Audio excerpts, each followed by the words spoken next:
Welcome to the Human Capital Innovations Podcast.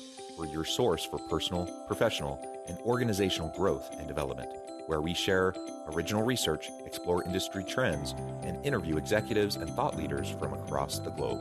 We hope you join us often for practitioner-oriented content around all things related to leadership, HR, talent management, organizational development, and change management. Maximize your personal and organizational potential with Human Capital Innovations Podcast.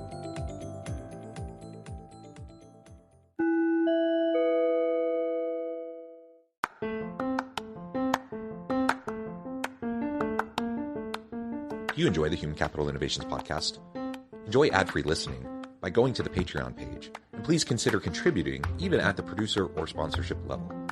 And please leave a review. Thank you for your support.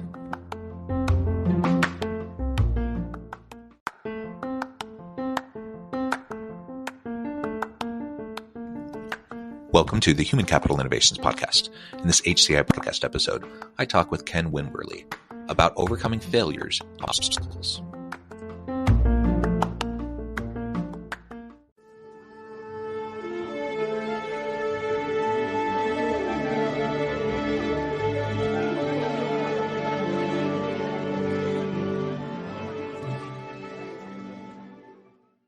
Ken Wimberly, welcome to the Human Capital Innovations Podcast. John, thanks for having me. It's a pleasure to be with you today. I'm so excited to talk with you about overcoming failures and obstacles. And if there's one constant in life, one thing that we can count on, it's that we're all going to experience failures and obstacles, right? And so from an individual standpoint, I think this will be a useful conversation. But as leaders, we also lead in complexity. We lead complex organizations with complex teams, with complex human interactions, trying to bring value in products and services to the market. All of that's hard. All of that is wrought with failure. All of that's wrought with all sorts of challenges and obstacles. And so the question isn't whether or not we'll ever have those. It's what are we going to do to respond to them when they happen? And so that's what we're really going to be exploring together today.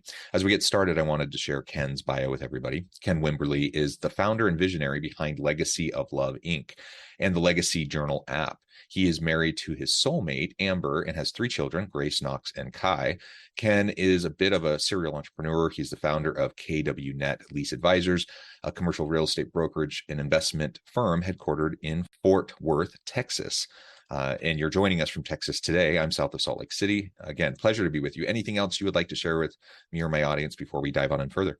You kind of stated I've been an entrepreneur for 20 plus years, and commercial real estate was the foundation of that and led into success in that venture. And now on to, the Legacy Journal app that we built, which is, we talk about failure. We'll talk about some of that. And then we also, at the same time we launched Legacy Journal, we launched a laundromat company called Laundry Love, LUV.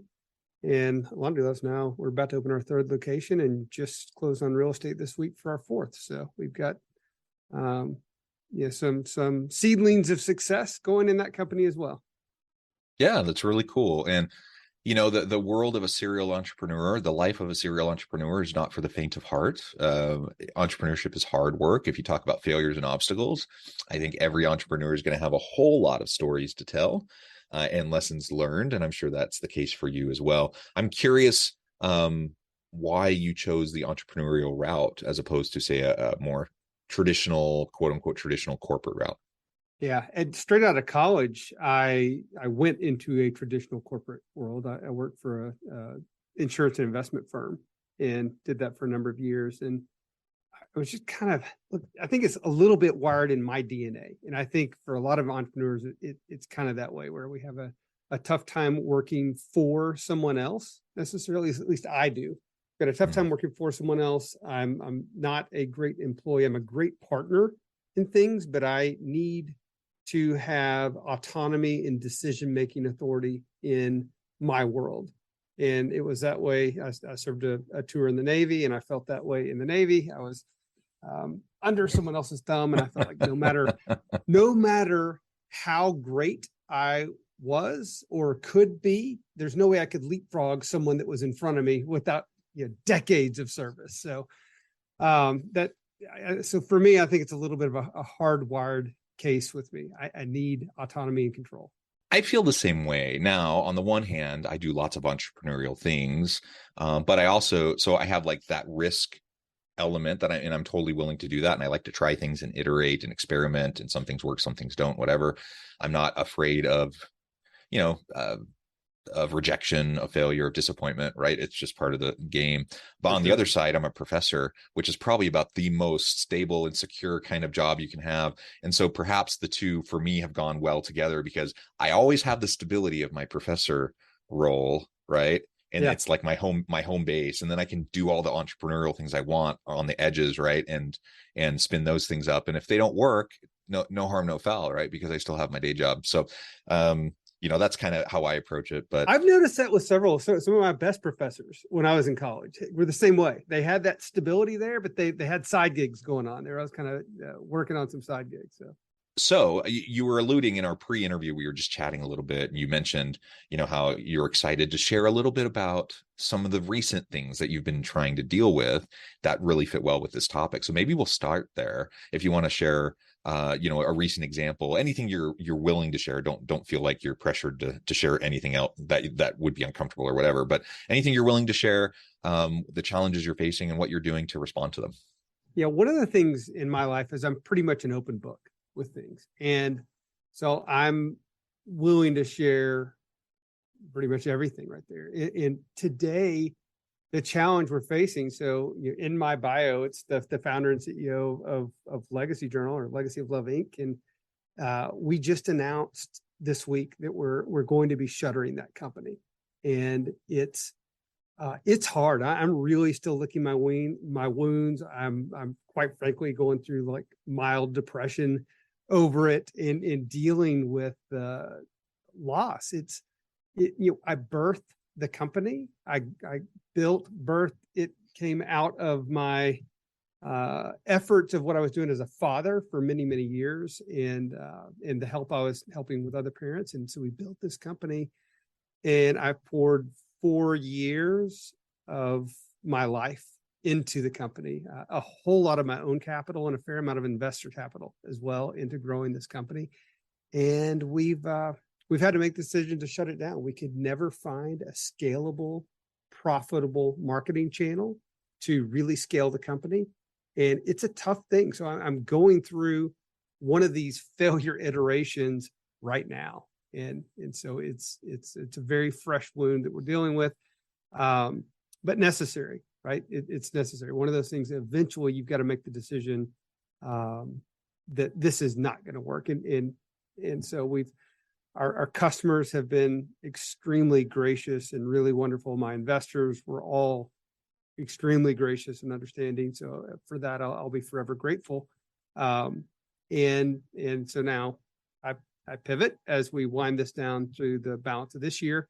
And pivot, focused all of my energies into my strong suit is in commercial real estate, and also into our laundromat company that is doing quite well and expanding now.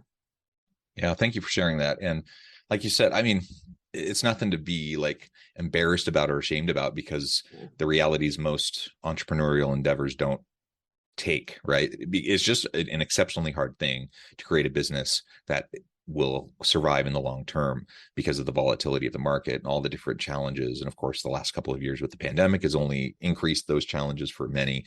But despite, we can tell ourselves that intellectually, like, oh, this is just part of the process, but it's very personal. You pour your soul into these types of endeavors, whether it's a new business or even if it's just an initiative that you're championing in your business and your company, right? If you're leading out on some new initiative, some new program, some new product offering, some new business, and it doesn't work, you take an ego hit.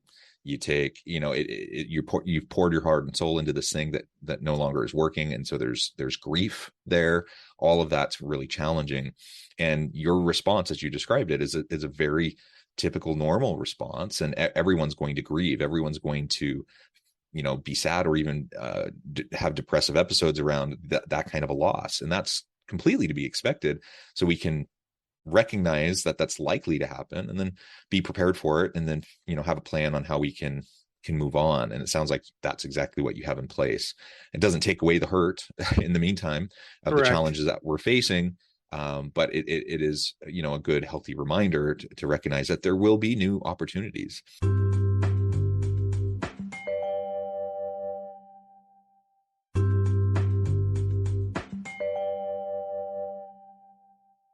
And one thing I've found, I've experienced tons of failure. Now I've had lots of successes too. And I would say on balance, I've had lots of success in my career. But if I really drill down, I'm like, yeah, I have this rejection and that rejection. I would say for every good thing that's happened in my career, I probably have at least a dozen things that didn't work, or rejections that happened, or opportunities that I didn't get that I thought I should, or, whatever. Right.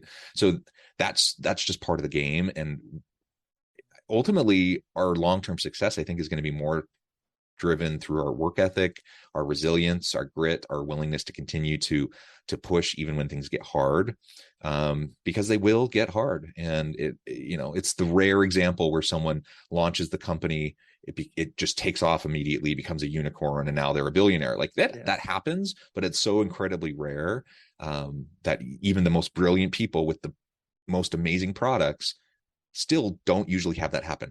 Right. And so we just have to recognize that. Yeah, you're exactly right. And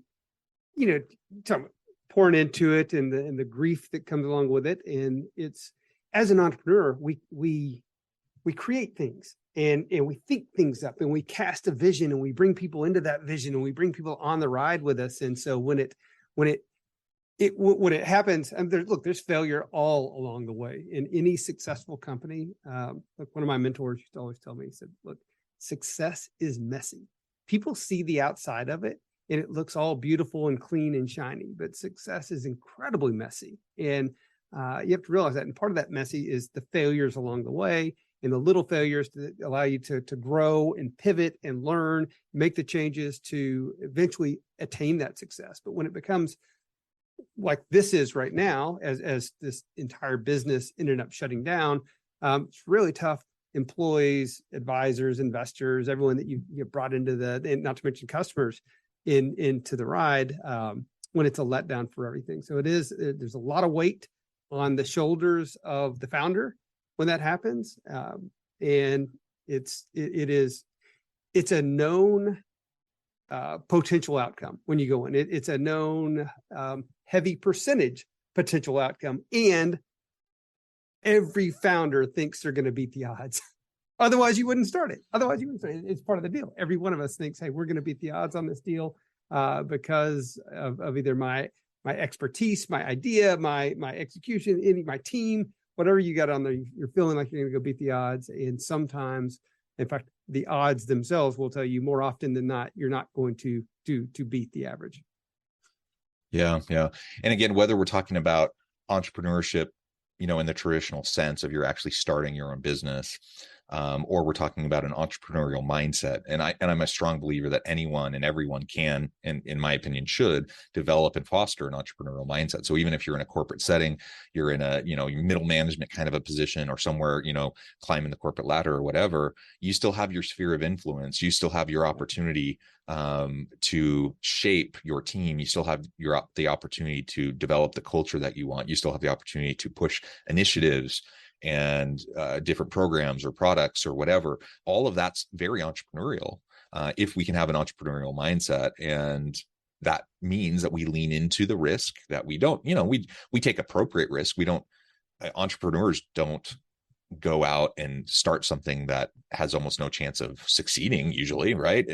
So people take appropriate risks, but it's all about the iteration. It's all about trying things, learning from it, iterating rapidly so that you can make adjustments and hopefully move, from something that was, a minimal viable product or program or whatever to actually improving and bringing more value to whoever the stakeholder is that's going to benefit from it, right? And so that kind of a mindset, I think, is so important. And that's the tension. That's the mindset that's at tension with failure and obstacles, because many people, as human beings, we tend to resist change. We tend to resist. We want to live in a bubble of like, where the facade of certainty and the facade of that we can predict what's going to happen, that exists. I don't think we can actually predict those things, or that there actually is much certainty in the world at all. But so many human beings really want to be in that kind of a situation. And if that's our mindset, we're going to miss so many opportunities to grow our team, so many opportunities to innovate, so many opportunities to really engage in the passions of our people, and to leverage that, for the success of the team and the organization. Again, whether you're an entrepreneurial in the traditional sense, starting your own business, or you're leveraging your position, power, and influence within an existing organization, either way, that mindset, I think, is going to be really essential. And how we respond to failure and obstacles is part of the game. And I would say one of the biggest indicators of whether or not someone has the chops to be a leader, and whether they can be successful in the long run in a more sustainable fashion. It was interesting. I was listening to a podcast this morning, and talking about the kind of second coming of the WeWork founder. He's raised $350 million for Andreessen Horowitz for his next venture.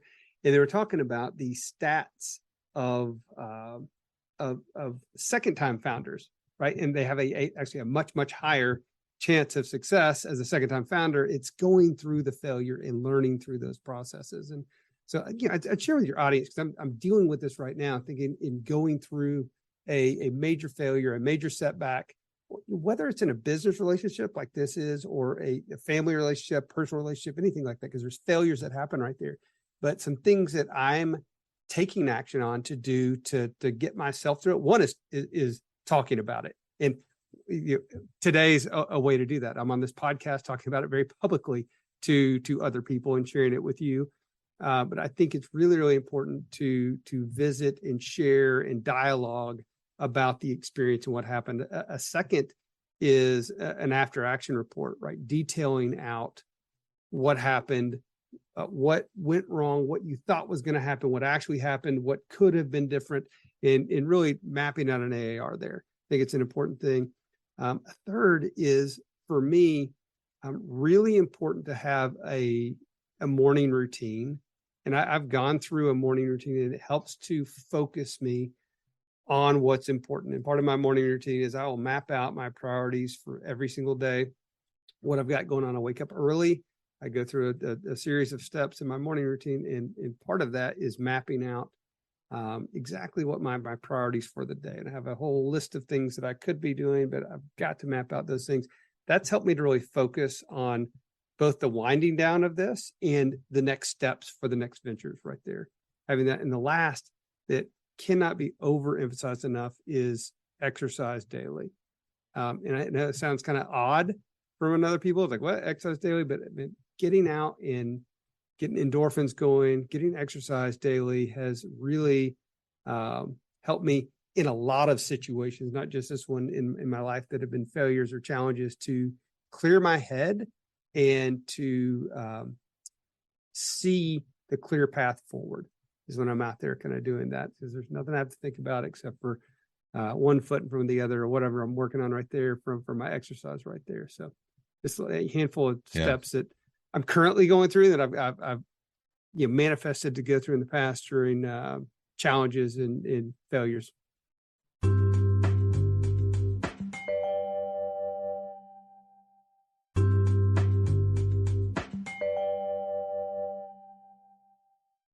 Yeah, thank you for that. And I completely agree about the exercise. Now, sometimes I'm better at, I have a little home gym down in my basement, and, actually going down and doing all of that I'm not quite as disciplined at, doing it consistently all the time, but I am really good and very disciplined, very consistent with walking my dog. So at least 2 to 3 miles a day walking my dog. So I say that's not great. That's not cardio, but at least that's good movement and exercise. Movement. Yeah. You're getting out, and your dog appreciates it. And my dogs appreciate it. And it just for the mental wellness component of it, physically, yes, it's good for me to get out and move around. But just mentally, it's really, really important. I found for me to do that, to have a mental reset. It's really calming. It's almost meditative. And it honestly is where usually I have most of my best ideas, my most creativity, all of that happens not when I'm like trying to like sit there concentrating, what can I do that's really creative and innovative? It's when I'm resetting my mind and being free and, out in nature, walking my dogs, that ideas will just pop into my head. Right. And I'm like, there's this challenge that I've been facing for a long time. I haven't been able to figure out a way to resolve it. And then all of a sudden I have that inspiration that just pops into my head. I'm like, oh, duh. Like, why haven't I thought of this before? And it's because you can't grind your way to innovation. You just can't. And so, giving yourself the time and the opportunity to kind of quiet the mind, I think is a really important step in how you can, learn how to resolve the challenges that you're facing, or just reframe the challenges you're facing to view it from a different angle, right? Yep. All of that. And you just shared a bunch of really great ideas around that of how we can deal with the types of obstacles we face. Now, again, whether you're a traditional entrepreneur starting your own business, or you're working as a leader within an organization. And when I say leader within an organization, I mean really at any level. If you're supervising people, even a couple people on your team, you're a leader. Even if you don't have a formal position, but you have the ability to influence decision making, you're a leader. And so let's be thinking about how we can foster more of an entrepreneurial mindset in our leadership approach with our people. And I think the future of work demands it. It's like one of those core capabilities of the future leader that's going to be essential in an ever increasingly, interconnected and complex world that's so rapidly changing. The pace and the rate of change technologically, the changes that are happening, in terms of social change, economic change, political change, the whole landscape and the whole nature of how work functions and how organizations are functioning and how jobs are designed, all of that is shifting all around us. And unless we're able to learn how to navigate that uncertainty, that messiness, and the inevitable failures and obstacles that we face amidst that, then we're not going to be fit to lead the modern or future organization. But I do believe that everyone can develop that mindset. Everyone can become that kind of a leader. But it means we have to get uncomfortable. We have to be willing to put ourselves out there, and we have to be willing to fail. and a lot of people haven't gotten to that point where they're secure enough in themselves to really put themselves out in that way. I make an effort to teach my children that every day, is that, go forth and fail today, because it's through the failures that we learn, through the failures that we grow, through the failures that we get pushed to become the better version of ourselves. So, you mentioned that on your comment on the various scenarios you put out for potential leaders. If you've got a family, you're a leader. That's probably your most important leadership mission right there with your family. And it's important that we all show up and lead well within our families and learn well through the mistakes that we will all encounter. And some of those mistakes have nothing to do with you as a leader in that family, but they happen. Right, they happen, and we've got to learn through those. So, my other, I guess, to expand on my comment about talking through your failures, or talking through your challenges, or talking through your issues, is certainly in a role as a father or a parent in things, is to have a network of people that you can talk to through scenarios, because sharing your experiences and getting the feedback from others who have maybe had similar experiences from a different angle right there can really, really help in your course correction and where you're going as a parent. So now, it's not a parenting show here, but parenting is leadership 101. Yeah. And you said you have 3 children. I have 6 children. Same, I get it. Like, it's, if you talk about a microcosm of the world and like society, or like the workplace, your home, and the relationships there, the dynamics there, it really is a proving ground, for leadership. And I fully agree with that. Yeah. And again, I think we all have those opportunities around us, whether we see ourselves as a leader, whether we think of ourselves that way or not. I think we all are leaders, can be effective leaders, and we all have different spheres of influence, different spheres of opportunity to impact those around us. That means we have opportunities for leadership, and we can and should lean into that, learn how to develop the skills, the competencies, the capabilities to help us be successful And among the many competencies and capabilities that I think good leaders have, being able to navigate uncertainty and messiness and deal with the challenges, that's a key one. And that certainly applies in the home for sure. I'll throw another out there. It's coming with curiosity. Really, it's being curious, not thinking you have the answers, and not thinking you know who you're talking to necessarily, whether it's on your team, your people, the people that are surrounding you, is really being curious. The more curious I get, the more awesome my life becomes. I'm learning really more and more about people. And I was not always, certainly as I was younger, I feel like I was felt like I had a whole lot more of the answers than I feel like I have today. Right there is today. I know I have so few answers, and I feel like that's where my 18-year-old son is right now. Like he feels like he's got all the answers. But I suspect that's how I was back then too. And today I know I have none of the answers. So I'm always coming with curiosity. Yeah. Part of it's developmental, but I know plenty of people that are mature and have lots of life experience who think they have all the answers. Yep.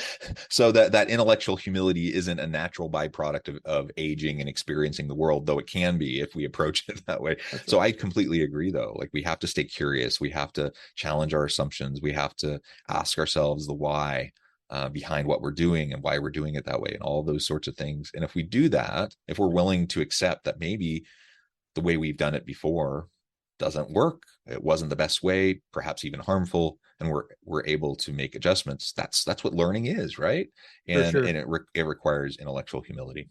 Well, Ken, this has just been a great conversation. I really appreciate the time and all the insights you've shared with me and my audience. Before we wrap up for today, I just wanted to give you a chance to share with listeners how they can connect with you, find out more about your work, and then give us a final word on the topic for today. Yeah. Look, as I said, we're growing a new venture right now. Come check us out at laundrylove.com. That's laundryluv.com. Come check us out there. Learn more about what we're doing, what we're growing, how we're impacting the community, how we're promoting children's literacy. Love to just get that positive message out to the world. So come check us out there, and find me on LinkedIn, Ken Wimberly, CCIM as well. Wonderful. Thank you, Ken. It's been a pleasure. I encourage my audience to reach out, get connected, find out more about what Ken and his team can do for you. And as always, I hope everyone can stay healthy and safe, that you can find meaning and purpose at work each and every day. And I hope you all have a great week. Do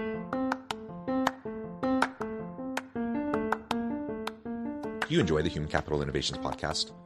Enjoy ad-free listening by going to the Patreon page. And please consider contributing even at the producer or sponsorship level. And please leave a review. Thank you for your support.